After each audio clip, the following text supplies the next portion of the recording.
Hi you guys, welcome back. Sorry for the late review. This is going to be the Haves and the Have-Nots season 4 episode 15, the apple tree.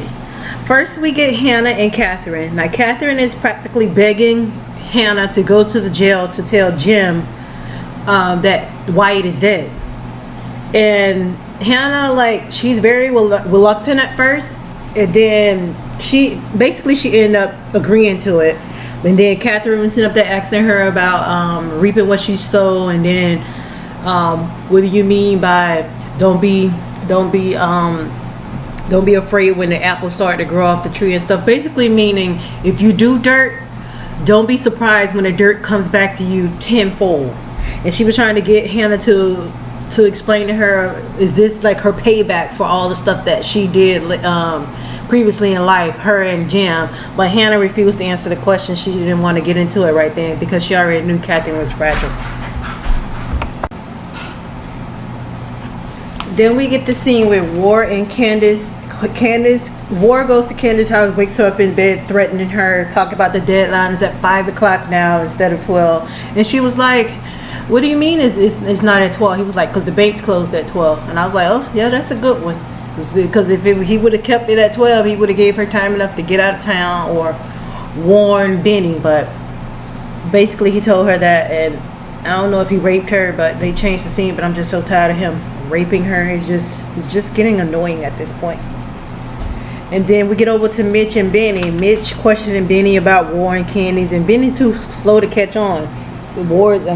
Mitch is asking him, will they ever sleep together? Did they ever date and all this stuff? And Benny was like, no, he's like family or whatever.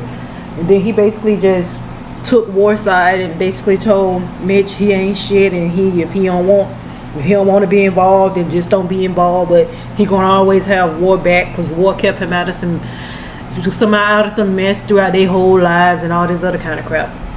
And then Benny get the balls to call David like he's some macho man, and Mitch sitting up there talking to him. Mitch told him, you don't need to be talking to this man like that, especially if you want these phones back on, which is true, because calling somebody and threatening somebody ain't gonna make them put it on no better. Especially when y'all got into that scuffle, David seemed like he had the upper hand and he was choking the shit out of you. It's crazy. It's just, I don't know what be going through Benny's head, because it seems like Benny is just like slow. Ever since he had this car accident, it seemed like he even more slow. It's weird. Then War shows up, and Mitch said he gotta go. He gonna go get some coffee. And Benny was like, "It's coffee right here." He was like, "I don't want that kind of coffee." I guess Mitch said he didn't want to get into that with War today, so he ended up leaving, and he goes to Candace's house. And my first thought was, how the hell he know where Candace live? Because Candace ain't never tell him where he live at. Everybody know where Candace live. For her to be doing so much dirt, she don't need to be letting everybody know where she live at. But he went over there anyways, and I'm like, I thought she live in a gated community. How these random people just keep coming through the gate and just going to her house? It's just weird. She ain't got no kind of security. She need to put like even a security gate on her property or whatever. And Tika, she actually looked pregnant in the scene. Y'all know she pregnant in real life. And that dress she had on, it was not flattering on her stomach. I guess they trying to disguise it because her face looked fuller too. But she actually looked pregnant in that scene. And Jeffrey shows up to the house, and he was talking to him, telling her that Maggie died at his mama's house. And she said she already knew. And she didn't even look shocked or scared or nothing. Jeffrey just looked scared. So she went upstairs, and the cop called Jeffrey to meet him at the hotel. I guess Jeffrey got him sprung now. And he told me to meet him at the hotel in an hour, and Jeffrey was like, no. And Jeffrey like, I got something to do. Then the man kept begging or whatever. He was like, okay, just give me 2 hours. And the man told him don't be late or whatever. So Mitch came over to Candace's house while she was leaving out. And they were sitting up there talking and stuff. It seemed like Candace slept with Mitch too. I'm like, she's sleeping with all Benny friends behind his back, and they all keeping this a secret, and it's this good like this. It's crazy. Because when Mitch asked her was he raping her, she said she had the nerve to say no, but I think he knows she was lying. And he was talking about do he want to go get his brothers for him? And she said no. I guess she didn't want to get his brothers and stuff involved, but I don't know. But Candace, you just can't keep going on like this, because you're going to get some hot water that you ain't going to be able to get out of. And then when they got ready to leave and stuff, Mitch kissed him. So yeah, I guess she had sex with him before too. And She wouldn't tell him about war and how much money she owed and stuff. She just told him that she owed money. Because I'm quite sure if she would have told him she owed $2 million, he going to be like, where the hell you get $2 million from? But, hey, I'm just shocked she kissed him when she know that old lady has cameras across the street.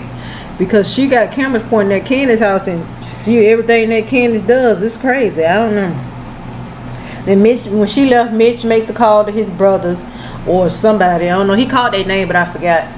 They about to set war up, put some drugs in his tires or something. And I'm like, this was previously happened to Benny. That's how he got involved with Veronica. Because they were trying to set Candace up. And Candace ended up letting Benny hold her car. And when he got pulled over, that's when the drugs was in the car. And he ended up calling Veronica to get him out. So this was like way like season 1, I think, when all this happened. I'm like, Tyler Perry, you redoing the same storylines? Excuse me. Then we get Jeffrey and Veronica. Now, how is Veronica in her house already? And it's still a crime scene. Like, Tyler Perry, what are you doing? Most people don't even get into their house like months down the line, sometimes a year. Like, she already inside the house, and the people outside trying to get the blood off the driveway, they just contaminating the scene. Like, they just gonna automatically call like a home invasion. Like, they need to do some kind of investigation. But she already inside the house. But Veronica shows Jeffrey his room, talking about this is for him, Melissa, and the baby. So I guess basically she gonna make them move in so she can keep an eye on Melissa and the baby and Jeffrey to make sure she doing what they tell him to do. But Jeffrey, he ain't with it. So she told him, he told me he had to go somewhere. She told him when he come back, have on a black suit or some shit like that. And Jeffrey basically left and went to the hotel with the cop. Then we get the scene with Candace and the banker. He rushes Candace to sign the papers because you know he put that loophole in there about she got to pay it back within 2 weeks, or all the assets are gonna be seized. But Candace was sitting up there trying to read it, and he told her, well, if you're gonna sit up here and read it all day, we're not gonna be able to get the money, because it was like a thick package. So I guess being the lawyer that Candace, or trying to be the lawyer that she want to be, she actually wanted to sit through and read the stuff, which is what everybody's supposed to do in all the contracts, because it always has some kind of clause or loophole in there that you didn't see coming. But eventually she ended up signing all the papers or whatever, and basically agreeing to everything. I just hope she know what she doing. And then War ended up FaceTiming her with a gun pointing at Benny. So she called him and she put the bank on the phone. And it played like the money was him betting in Vegas or something like that. I was like, well, she came up with a good story. And Warson, like, he mad to me. Why the hell you put this man on the phone? I thought he was gonna try to say that she hired somebody to get on the phone or something like this. And the man looked sad and so scared. Hey, Mr. War. Now that joke was so funny. He talking about, hey, Mr. Ward, this is so and so down at whatever bank they was at. Child, that joke was so funny. You hear me? But anyway, she ended up saying he ought to talk about screenshot him the money. She was like, they gotta count the money, which is true. They just ain't hand her over $2 million cash like that. Cause first the man didn't even want to give it to her in cash, cause he was like, we don't have that kind of money cash. Which is true. Banks don't do that. You gotta put in requests, and sometimes it take like a week for the money to even come. But they don't have like that much assets on hand like that. Now if it was a wire transfer, then that's just fine. They'll just send it over. But they actually have physical cash. They don't just have like $2 million cash, $1 million cash hanging around the banks like that. That's crazy. The most time they have the money in the banks are on Fridays. That's because everybody getting paid and dropping off their checks and stuff. But you didn't hear that from me. Next we get the scene with Jeffrey and the policeman. And the policeman threatening Jeffrey, talking about take the handcuffs off and all this stuff. And he's asking Jeffrey, he ain't scared no more. Jeffrey was like, no, you can do whatever you want to do. You want to bash my face in, bash my face in. Jeffrey basically treat him like a side hoe and told him it was over and to get out of his room. And the man practically like begging Jeffrey while Jeffrey about to get ready to kick him out and stuff. So I don't know. So Jeffrey, I don't know if they're gonna end this, but it seemed like Jeffrey was just over everything with everything that's happening. Then we get the scene with Jeffrey, Veronica, and Melissa. Now, like Veronica told Jeffrey to come back in a black suit. He came back in this floral jacket and some other kind of loud pants. And Veronica was mad as hell because he was basically flaming. When Melissa came, and she seemed like she was very angry.